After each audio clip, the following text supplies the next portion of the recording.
ഒരേയൊരു നടൻ ഒറ്റയ്ക്ക്, ഒറ്റ കഥാപാത്രമായി, മനുഷ്യ ശബ്ദത്തിൻ്റെ അനന്ത സാധ്യതകളിലൂടെ, മനുഷ്യ മനസ്സിൻ്റെ സങ്കീർണ ഭാവങ്ങളിലൂടെ, വിനോദ് എന്ന കഥാപാത്രത്തിലൂടെ കടന്നു ചെല്ലുന്നു രാത്രിയിലെ കാവൽക്കാരൻ. ശബ്ദ സാന്നിധ്യം മിഥുൻ മോഹൻ, സർഗാത്മക സഹകരണം വിശാൽ, രചനാ സംവിധാനം മിഥുൻ മോഹൻ. രാത്രിയിലെ കാവൽക്കാരൻ.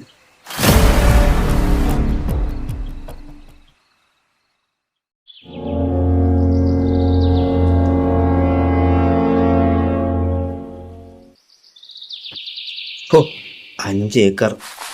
ഈ കാട് പിടിച്ചു കിടക്കുന്ന പറമ്പിന് നടുവിൽ ഇത്ര വലിയൊരു വീട്!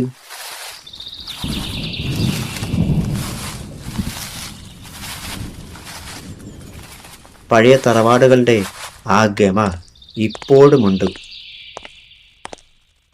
പക്ഷെ അകത്ത് മരണത്തിൻ്റേതുപോലുള്ള ഒരു നിശബ്ദത.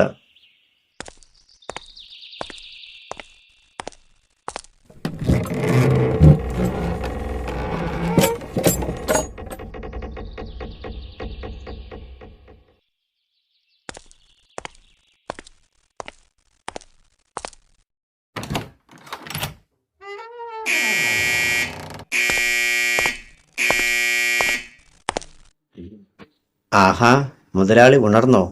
പേടിക്കണ്ട കേട്ടോ, ഞാൻ വിനോദ്. ഇന്നു മുതൽ നിങ്ങളെ നോക്കാൻ വന്ന പുതിയ ആൾ. പേടിക്കാനൊന്നുമില്ല, ഞാനിവിടെ തന്നെ ഉണ്ടാകും.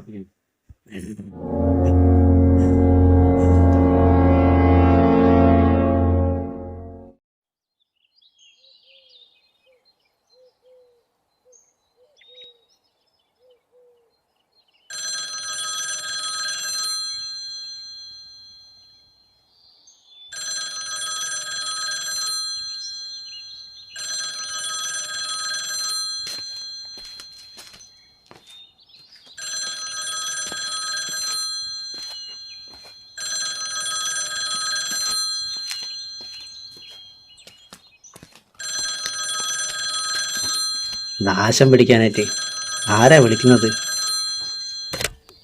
ഹലോ, ആ, ഞാൻ തന്നെ വിനോദ്. ഡോക്ടറായിരുന്നോ? ആ, സമയത്ത് ഞാൻ കൊടുത്തായിരുന്നു, മരുന്ന് കൊടുത്തായിരുന്നു. ആ എന്തായാലും കുഴപ്പമില്ല. അദ്ദേഹം ഇപ്പോൾ റെസ്റ്റില്ല, നല്ല നല്ല രീതിയിൽ ഉറങ്ങുന്നുണ്ട്. എന്നെ കണ്ടപ്പോൾ ആദ്യം ഒന്ന് ഭയന്നു കേട്ടോ. കുഴപ്പമില്ല, സാരമില്ല. ആ പിന്നെ ആ ആ ആ പിന്നെ ഞാൻ പിന്നെ അങ്ങോട്ട് വിളിക്കാം ഡോക്ടർ. അദ്ദേഹം എന്നെ വിളിക്കുന്നുണ്ട് കേട്ടോ. ശരി, അപ്പം താങ്ക് യു. ശരി.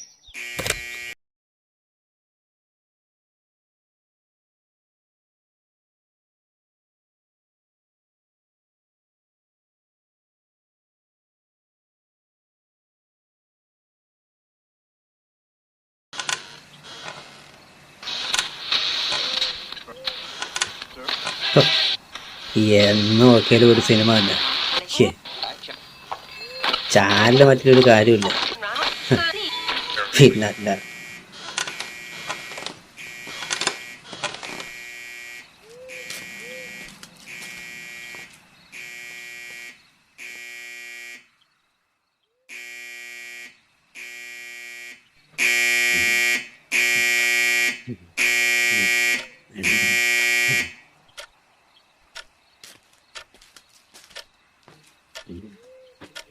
എന്തിനായി ബെല്ലടിച്ചത്?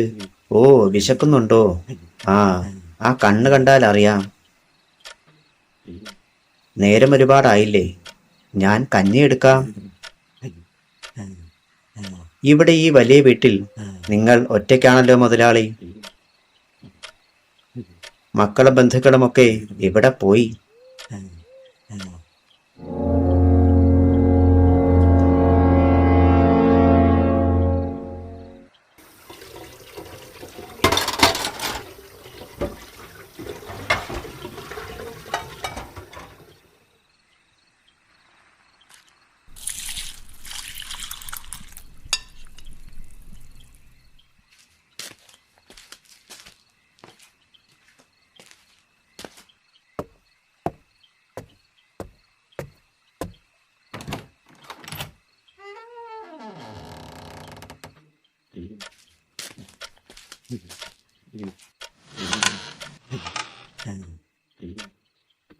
ഇതാ പതുക്കെ കുടിച്ചോളൂ, ചൂടുണ്ട്. ആ, മിടുക്കൻ. നിങ്ങൾ ഈ കിടപ്പിലായപ്പോൾ എല്ലാവരും ഇട്ടേച്ചു പോയി അല്ലേ? ഈ 5 ഏക്കർ പുരയിടം ഒന്ന് വെട്ടിത്തെളിച്ചാൽ മാത്രം മതി കോടികൾ കിട്ടാൻ. പക്ഷേ അതൊന്നും അനുഭവിക്കാൻ നിങ്ങൾക്കാവില്ലല്ലോ. എന്താ, വേഗം കുടിക്കണമെന്നാണോ? അതോ ഞാൻ കൂടുതൽ സംസാരിക്കുന്നത് ഇഷ്ടപ്പെട്ടില്ലേ? പഴയ മുതലാളിത്തം ഇപ്പോഴും മനസ്സിലുണ്ട് അല്ലേ? ഒന്നും മിണ്ടാൻ പറ്റിയില്ലെങ്കിലും ആ കണ്ണുകളിൽ ഇപ്പോഴും തീയുണ്ട്. പക്ഷെ മുതലാളി, ആ തീ അണയാൻ അധികം താമസമില്ല.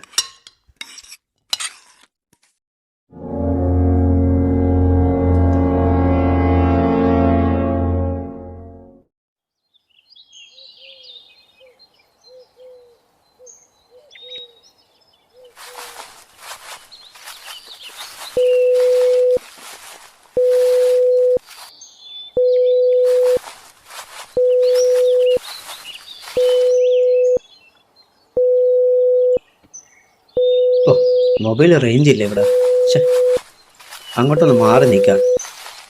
ശ്ശെ, ഓ, ശ്ശെ, കിട്ടുന്നില്ലല്ലോ. ശ്ശെ, വല്ലാത്ത ഏരിയ തന്നെ ഇത്. ഇത് അത് ജീവിയാണെന്തോ ഇതൊക്കെ കണ്ടുപിടിച്ചത് ഇവിടെയൊക്കെ. ഓ, നാശം പിടിക്കാനായിട്ട്.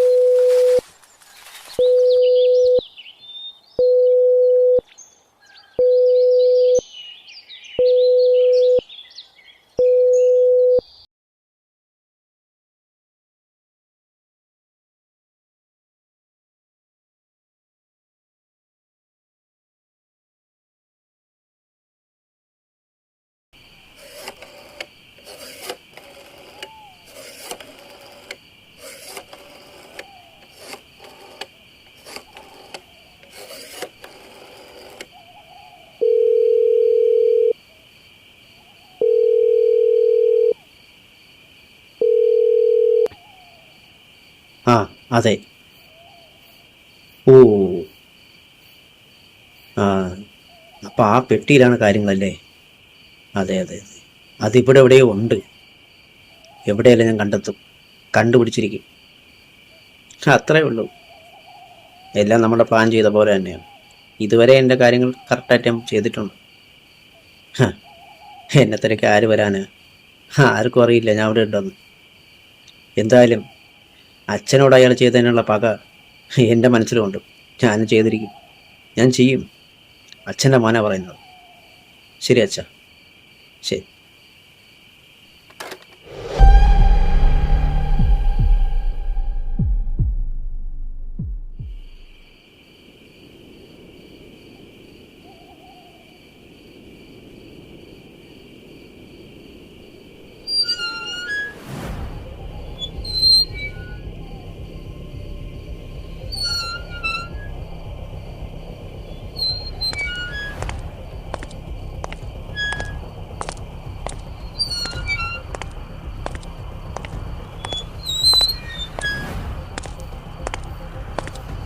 ആ ഇരുമ്പ് പെട്ടി, അത് ഈ മുറിയിൽ തന്നെ എവിടെയോ ഉണ്ട്. ഈ വീടിൻ്റെ ആധാരവും പഴയ സ്വർണ്ണ നാണയങ്ങളുമൊക്കെ അതിലാണെന്ന് പറയപ്പെടുന്നു. മുതലാളി ഉറങ്ങിയോ?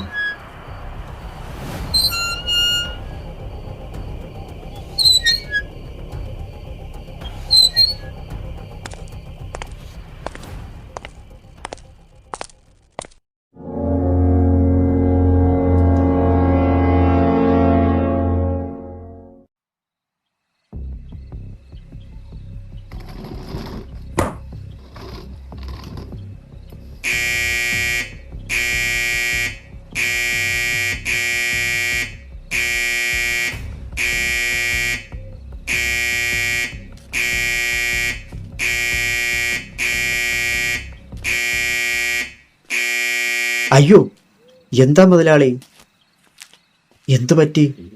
പേടിച്ചോ? ഞാൻ ഇവിടെ തന്നെ ഉണ്ട്. ജനാല കാറ്റത്ത് തുറന്നതാണ്. അത് അടയ്ക്കാൻ വന്നതാ. ഇതാ അടച്ചു കഴിഞ്ഞു. ഇനി ഉറങ്ങിക്കോളൂ.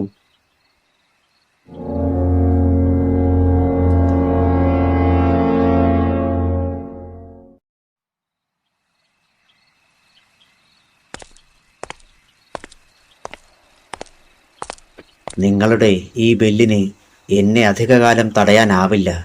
ഞാൻ വന്നത് നിങ്ങളെ നോക്കാൻ മാത്രമല്ല, എൻ്റെ അച്ഛനെ ഈ പടിയിറക്കി വിട്ടതിന് പകരം ചോദിക്കാനാണ്. അന്ന് അച്ഛൻ നിങ്ങളുടെ കാല് പിടിക്കുമ്പോൾ നിങ്ങൾ ഇതുപോലെ നിശബ്ദനായിരുന്നു. ഇന്ന് കാലം തിരിഞ്ഞു വന്നു. ഇപ്പോൾ ഞാൻ ഈ വീടിൻ്റെ കാവൽക്കാരൻ.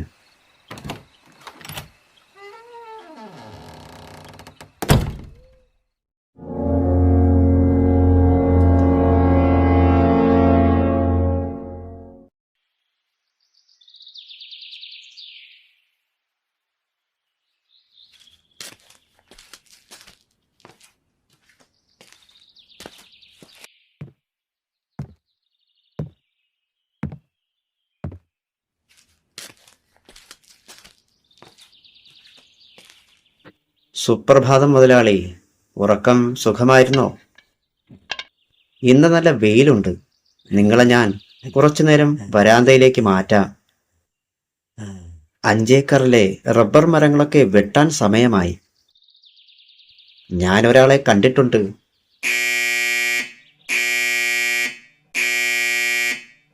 ഓ, ദേഷ്യം വരുന്നുണ്ടോ? നിങ്ങൾക്ക് സമ്മതമല്ല. പക്ഷെ ഇപ്പോൾ തീരുമാനങ്ങൾ എടുക്കുന്നത് നിങ്ങളല്ല, ഞാനാണ്. നിങ്ങൾ വെറും ഒരു ശരീരം മാത്രമാണ്. ഞാൻ നിങ്ങളുടെ ശബ്ദമാകും. പുറം ലോകത്തോട് ഞാൻ പറയും മുതലാളിക്ക് എല്ലാം സമ്മതമാണെന്ന്.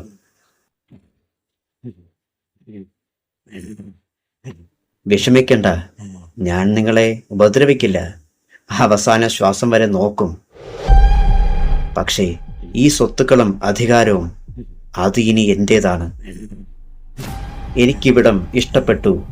ഇനി എന്റെ ചട്ടങ്ങൾ മാത്രം നിങ്ങൾ അനുസരിക്കും. അതെന്റെ ഔദാര്യം മാത്രം. അത് എപ്പോഴും ഓർമ്മിച്ചോണം കേട്ടോ.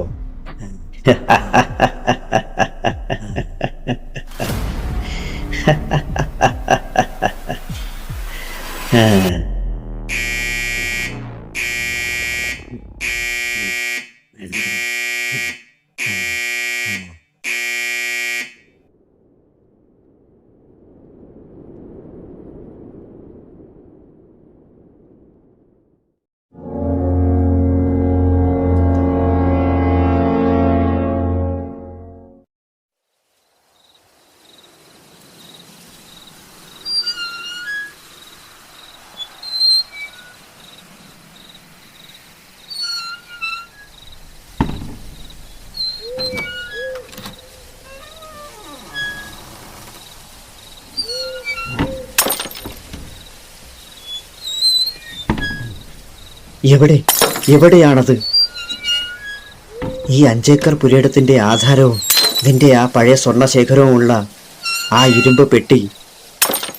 രാജശേഖര, നീ ഇത് എവിടെയാണ് ഒളിപ്പിച്ചു വെച്ചിരിക്കുന്നത്?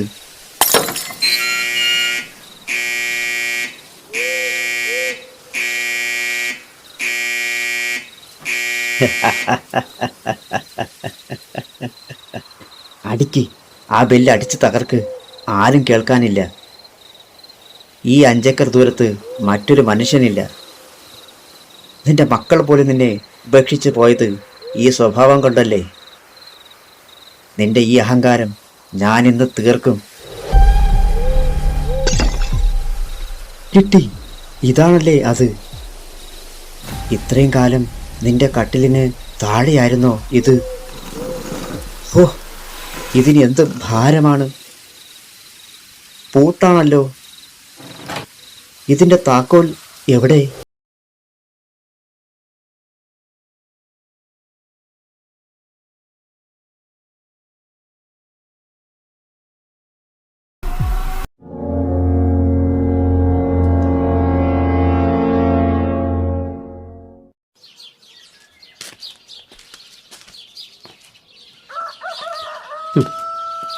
എൻ്റെ അച്ഛനെ പറ്റിച്ച സ്ഥലം ഇതെൻ്റെ കയ്യിലായിരിക്കേണ്ടത്. നായിൻ്റെ മോൻ. എന്തായാലും ഈ സ്ഥലം കൊള്ളാം. വളരെ മനോഹരമായിട്ടുണ്ട്. എന്തായാലും ഇതെൻ്റെ കയ്യിൽ വരാൻ പോവുകയല്ലേ, അതുവരെ കാത്തിരിക്കാം. കള്ള നായിൻ്റെ മോൻ എൻ്റെ അച്ഛനെ പറ്റിച്ച സ്ഥലം. കിളവൻ്റെ പേടി ഇതുവരെ മാറിയിട്ടില്ല കേട്ടോ. ഭയന്നിരിക്കുക, എന്ത് ചെയ്യുമെന്ന് പറയാം. കിളവനെല്ലാവരും സംശയമാണ്. ഞാൻ കിളവനെ തട്ടിക്കളയുന്ന പേടിയായിരിക്കും. കിളവൻ്റെ കാര്യം, പെട്ടിയുടെ താക്കോൽ ആദ്യം കണ്ടുപിടിക്കണം. അതാണ് ആദ്യത്തെ ടാസ്ക്. പക്ഷേ ഞാൻ എല്ലായിടത്തും തിരഞ്ഞു നോക്കി, പക്ഷെ കിട്ടിയില്ല. ഛേ,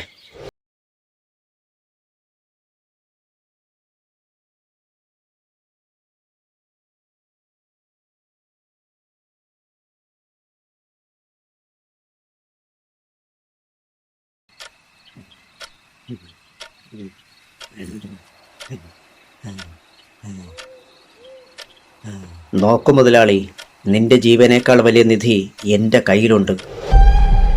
ഇത് തുറക്കാനുള്ള താക്കോൽ എവിടെയാണെന്ന് നിനക്ക് പറഞ്ഞു തരാൻ പറ്റില്ലല്ലോ അല്ലേ? നിന്റെ ആകെയുള്ള ആയുധം ഈ ബെല്ലല്ലേ?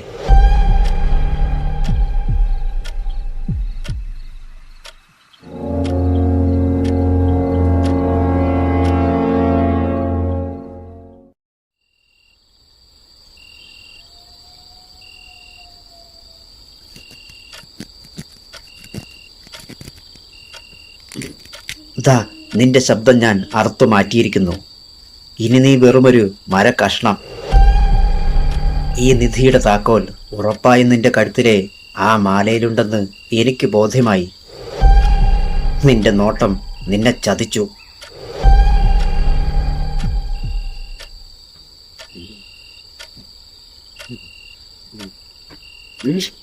കിട്ടി. നീ എന്തിനാ ഇങ്ങനെ വിറയ്ക്കുന്നത്? പേടിക്കണ്ട, നിന്നെ ഞാൻ കൊല്ലില്ല.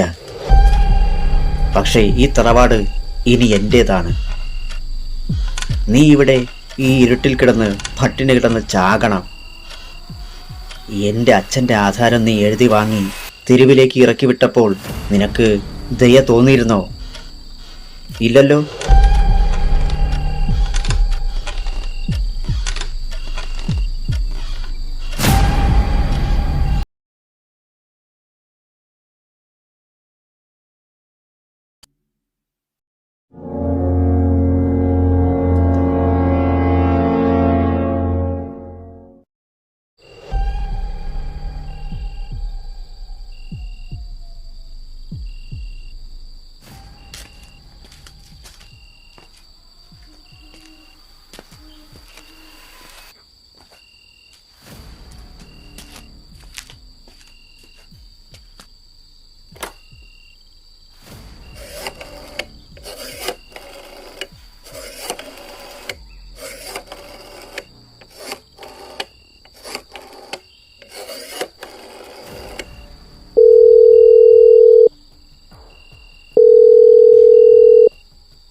ഹലോ.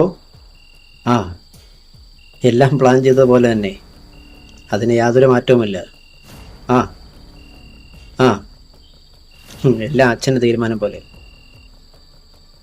അതെ,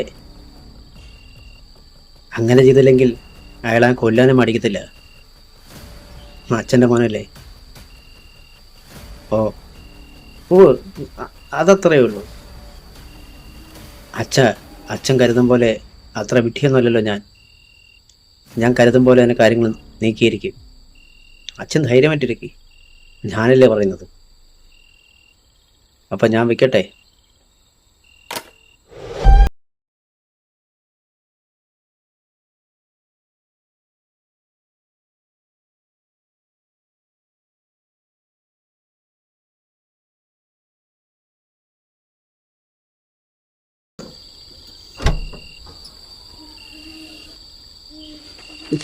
ഇതെന്താണ്? ഇതിൽ ആധാരമില്ലല്ലോ. വെറും കടലാസുകൾ, പഴയ കുറെ കത്തുകൾ മാത്രം. കടബാധ്യത മൂലം പുരയിടം ജപ്തി ചെയ്തിരിക്കുന്നു. ഏ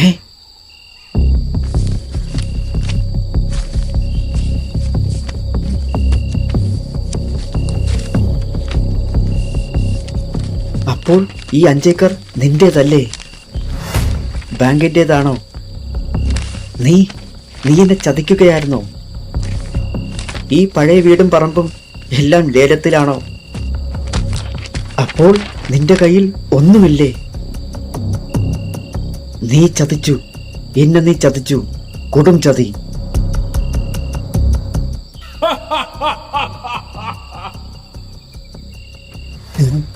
നീ നീ ദൈവമേ,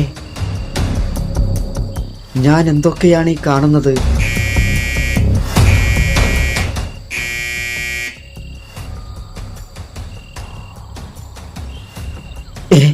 സൈറൻ. പോലീസ് ഇങ്ങോട്ടാണോ വരുന്നത്? നീ നീ എന്തിനാ ബെല്ലടിച്ചത്?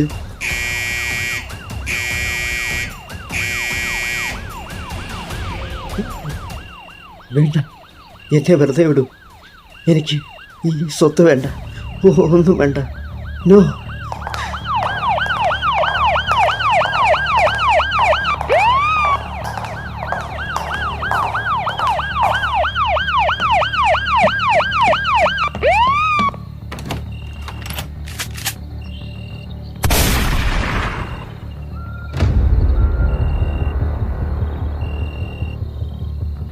രാത്രിയിലെ കാവൽക്കാരൻ ഓഡിയോ ഡ്രാമ ഇവിടെ പൂർണ്ണമാകുന്നു. ശബ്ദ സാന്നിധ്യം മിഥുൻ മോഹൻ. സഹകരണം വിശാൽ, ബിനു, വിഷ്ണു, ലിബിൻ. സർഗാത്മക സഹകരണം വിശാൽ. ഡ്രാമ രചനാ സംവിധാനം മിഥുൻ മോഹൻ. അവതരണം ത്രില്ലിംഗ് സ്റ്റോറീസ് ബൈ മിഥുൻ.